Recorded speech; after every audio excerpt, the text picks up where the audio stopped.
Hi there, I'm Lori Gelman from Howdini.com, and this is my new best friend. This adorable robot cake is the star attraction of a robot party, one of the most versatile party ideas out there. Let's get started on the cake. Liv Hansen for the Betty Crocker Kitchens is waiting to share some great tips.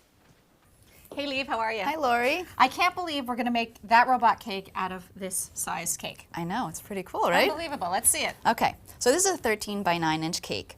The first thing you want to do, you want to have a level cake, so you're going to trim off the dome. And I'm using a serrated knife. And instead of cutting right through, I like to rotate it a little bit. Makes it a little easier. You don't have to, and that way you make sure it's straight through. And that you don't cut your hand too. No, and then you just discard that, unless you want to snack on it. And then I'll invert it, okay? And then I'm going to want to cut 3-inch strips off of either side. You can use a ruler. I'm just going to eyeball it. Okay. Okay, and one of these 3-inch strips, I'm going to cut another 3-inch piece off of. Okay, and now we can start arranging it. This will be the head. This will be the body. And this will be sort of like the legs or the rollers. But before we start frosting it or crumb coating it, I'm going to cut a little beveled edge here and here. It lines up with the bottom of the body. Okay, so now what I would do is do a crumb coat because there are exposed cut edges. And I already have one ready, so you want to grab that for me? Okay. That's a stunning color of frosting. This is our sort of steel gray. Yeah, and to get this color, it's not just black, we actually put a little blue into it. I like it this pale color here. Is your son into robots? He is, actually. Is he? Yes. Robots that transform into other things. Now, I'm frosting the entire cake, but I'm not worrying too much about how it looks yet. I'm just trying to get it all covered. Right. And then I'll try to smooth it out. So while you're frosting, I mean, you've put it on this beautiful yellow, looks like a gorgeous yellow platter, but it's really just what? It's actually just a cardboard covered in wrapping paper. So if you don't have a large enough serving tray, just wrap one up. That's great. So now, since I've done all the sides, you'll notice like a little lip formed. I'm going to come in like an airplane landing and scrape off the excess. And after each pass, I like to scrape off the frosting. Excess. Otherwise, if you come back and frost again, then this excess frosting is going to go on the side and make it look a little messy again. Yeah. Okay, so Looking good. now it's frosted. And we can start decorating it. Yeah, that's the magic in this cake, truly, is the decorating. Okay. Now, what I'm going to do here is I'm just going to do a little bit of texture just on the bottom because that's where the little rollers are going to go. Yeah. Okay.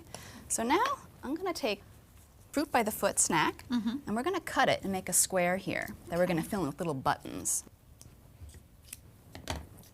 The busy work. Okay, so it'll stick right to the frosting. That looks really cool. So that's his little communication system or whatever it is. Okay. So now what you can do is you can just start putting little chocolate candies in. Okay. And while you do that, I'm going to start with the arms. The arms are actually just made with pull-apart licorice. And I'm going to take a long strip of it, and I'm actually going to tie a little knot in it to shorten it a little bit. And then you just stick it right inside the cake. And you can make the arms go in all different directions. And just reach over you on this side.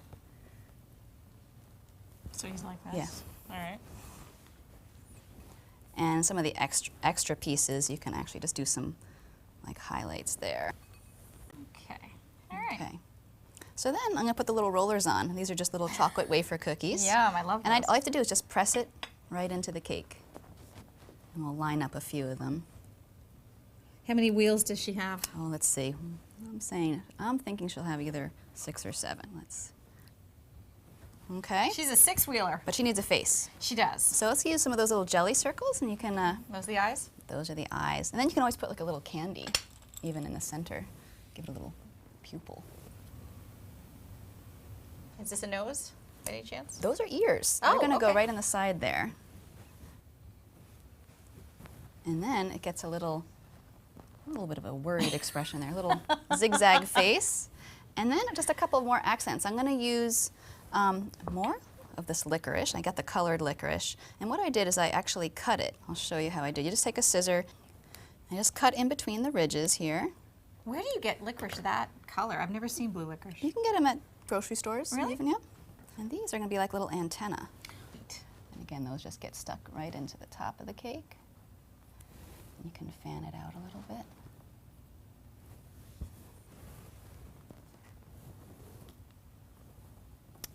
And I'm going to use the same licorice just to connect the head to the body.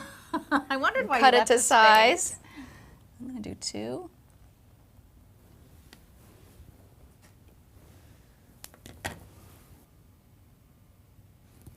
Oh my gosh.